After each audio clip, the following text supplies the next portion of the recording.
Hello, welcome back to Kim Reads as we continue with Samantha Learns a Lesson. Chapter 3, Mount Beta School. Miss Stevens was at her desk. She was busy writing something, but she stopped when she saw Samantha. "Can I help you, Samantha?" she asked.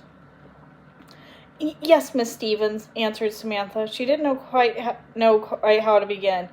At last she said, "I have a friend, and she just started school. She's 9, but she never went to school because she had to work in a factory. She's in the 2nd grade." Samantha stopped and watched Miss Stevens close to think if she thought this was funny. But Miss Stevens didn't look as she thought there was anything funny at all. Samantha went on. "The children tease her and the teacher is mean. She thinks my friend isn't very smart. But she is smart, Miss Stevens. She just needs help." Miss Stevens nodded, so Samantha kept talking. "I could teach her, but I don't know what she needs to learn." She looked at Miss Stevens hopefully. "Can you help us?" Miss Stevens looked thoughtful. "You are a very good friend, Samantha. I think you will be a good teacher, too. Come sit down."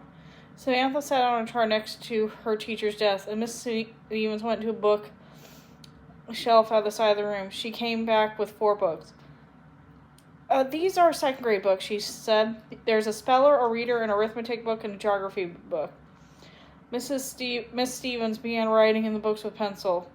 "I'm making parts in each of them. Do you think you can help your friend learn them?" "Yes, Miss Stevens," Samantha said. "Good," Miss Stevens replied.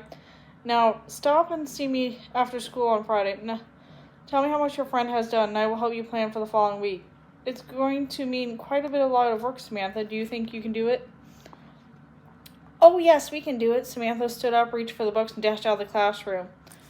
Samantha ran most of the way home. She was so eager to get started that she almost forgot to curtsy when she burst into Grandmary's sitting room. She remembered and bobbed quickly, just in time to avoid her grandmother's frown. "Grandmary, may I start to school?" asked Samantha in a rush. Even though Grandmary was used to the unexpected from Samantha, she could still be surprised. She raised an eyebrow and looked at her granddaughter. "Why, Samantha, are you quite sure you've learned all that Miss Stevens has to teach you?" Samantha tried to explain. "Grandmary, I want to start a school for Nellie. She's having a terrible time in public school. The teacher's mean to her, and the children tease her because she's just in 2nd grade. But if I help her, she can move up to 3rd grade really fast. I just know she could." Grandmary thought for a minute before she answered.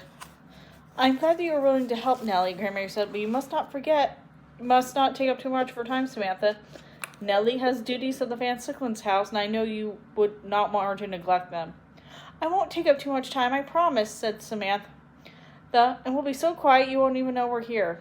A little smile wrapped around Grandmary's mouth, and Samantha knew she had won. "Very well," said Grandmary. "I guess it won't do any harm." "Thank you, Grandmary," said Samantha as she hugged her grandmother quickly. Then she hurried out of the room to get her school ready. It was past 4 o'clock when Samantha went into the Van Sicklen's backyard looking for Nellie.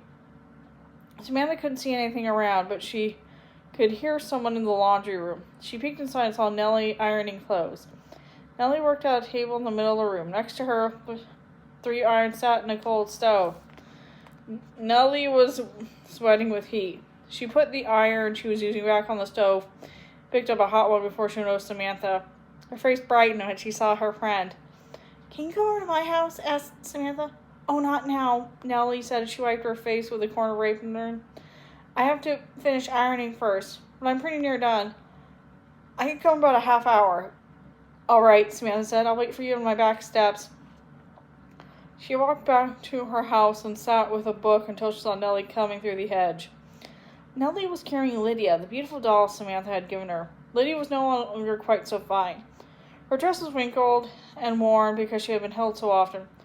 Her hair was mussed because Nellie hugged her so tightly at night. Her china hands and face were dirty because Nellie took her wherever she could. Samantha looked at Lydia and knew she had been loved. "Come on, Nellie, I have something to show you." Inside, the two girls went inside. In the hallway next to the kitchen, Samantha opened up a door leading to a curving stairway. She started up, and Nellie followed.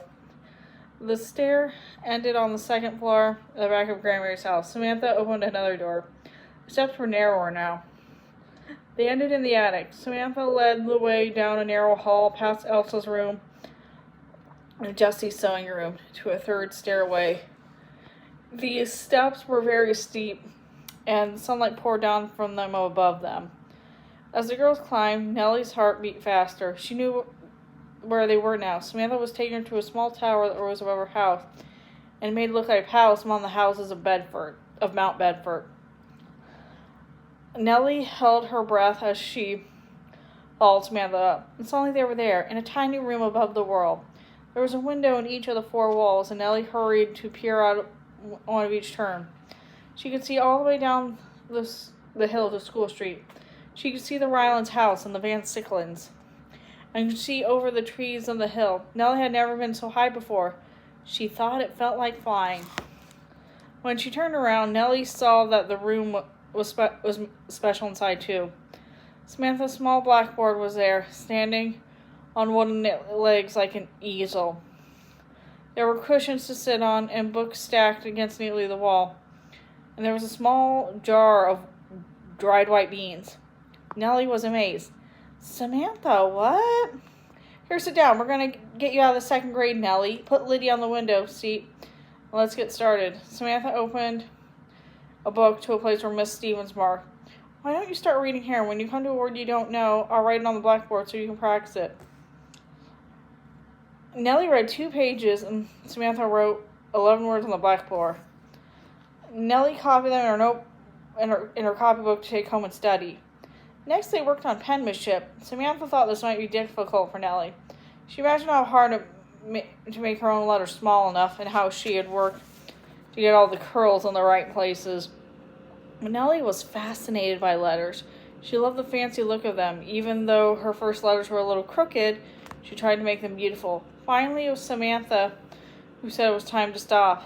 Then they would go on to arithmetic. Samantha spilled some beans out of the jar and onto the floor. She began arranging them in rows. All right, Nellie, here are 7 beans and plus 5. She said, now if you add them together, 12, Nellie interrupted. Samantha looked up, startled. She moved more beans into place. 14 and 9, she said. 23, said Nellie without bothering to count the beans. Samantha scooped the beans back in the jar and said, 17 and 15. 32, Nellie answered promptly.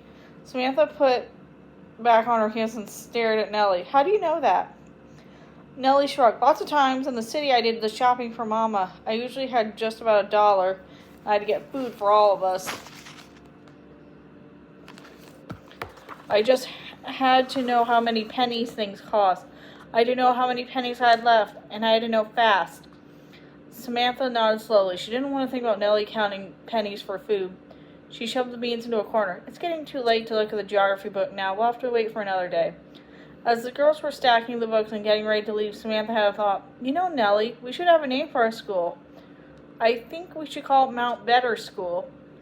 Her smile had a mischief in it as she looked at Nellie. We got better students than the Mount Bedford School. A grin flashed across Nellie's face. We got better teachers too, she said. And that's the end of that chapter. See you later.